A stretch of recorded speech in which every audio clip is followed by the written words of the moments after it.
I'm not exaggerating. I think it's difficult to find a duplicate of President Duterte. From what I can see, he's one man who is a man of his word, and that's what I like. A man of his word. He has the courage of his ideas. And sinasabi niya, if I got him right, he's ready to put his life at stake just for the sake of the people. Yes. And I subscribe to the same philosophy in life. Kaya nga, more than 48 years na ako sa struggle na ito. Because I have decided to commit my life, to devote my life to the cause of the people. And regarding itong campaign, because yun ang tinitira siya ng buong daigdig. I've been watching even from the top of the mountains. I think he's just being misunderstood. He's just being misunderstood. And there's a lot of exaggeration tungkol sa iyo itong campaign, the negative aspect of it. But the positive one, hindi lang because ako, nagsasubscribe lang ako. Wala lang ako kakayahan ang tool ng presidente. But when I was governor, in-approach mo lahat sa Tawi-Tawi at saka diyan sa Hulo. At saka sinunog ko 13 houses. I drove them away from there. Sinunog ko para hindi na magiging habitat ng mga criminals na yan. These criminals, they have no place in this world. I cannot just suggest eliminate them. No, it's not me because natatakot din ako. Baka magkamali ako. Kasi may sa Quran kasabihan, the Almighty Allah by His wisdom says, if you kill one human being unjustly, it is as though you kill the whole of humanity.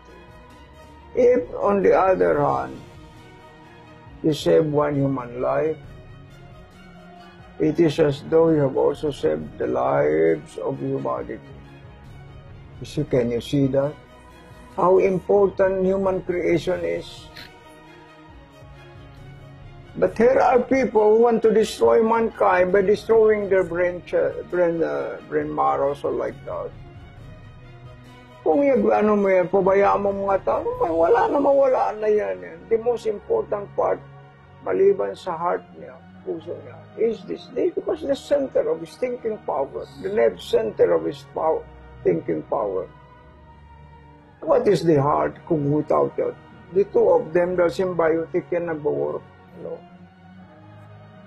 Kahit pa may isipan mo kung ayaw ng heart, walang magagawa. Kahit ano pang tibok ng puso mo, kung ayaw, because reason and emotion, palagi nagkaano sila. Sometimes they clash, sometimes they go side by side like husband and wife.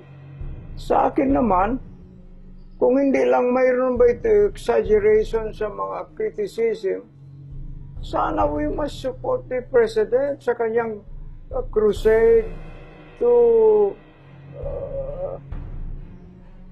destroy this phenomenon. This is worse than colonialism. At least colonialism, nakikita mo ang impact mo. Can you imagine sending millions of people kung wala ng utak nila? Why do you deprive of mankind of his thinking power? How can he work through his life in this world kung wala na itong isipan? My God, if only people can understand that. You see? Ito naman sa mga yan, kasi karamihan siguro sa mga tao na yan, they are behind this. Silang nagbe-benefit. beneficiaries sa mga phenomenon ng drugs na ito tinatawag. Through election, bigbigan, they are indebted. They are indebted to them. They cannot come to power, nor yet can they stay in power forever without that support from the drug lords. Sir, what do you think of the government officials who are involved in drug trafficking? They must not be allowed to serve the people even for a single moment. They must be kicked out. The president must cleanse his administration of all these iniquitous elements in society. If he wants to succeed, paalisin niya ang mga kurakot na yan, mga lahat na yan. So, he can find a lot of humble people who can serve him honestly with that pure sense of dedication to service, to duty, and to mankind. You see? I think you can find a lot. Hindi siya mawalaan yan. He does not have to rely on those big fees so forth. I salute him. Yeah, I always toy with the idea. There is one French philosopher who used to say, an idea whose time has come is more powerful than the entire forces of a nation. I salute that idea, the power of idea. But an idea cannot speak for itself. It cannot implement itself. You need human being like Duterte, who has a strong willpower, ready to die for the sake of his dream. Anong dream ng presidente? He wants a better Philippines for all of us and our children. If they will not do that, these Philippines will disintegrate. Maniwala kayo sa akin. Philippines will disintegrate if you don't find a man like Duterte to govern this country.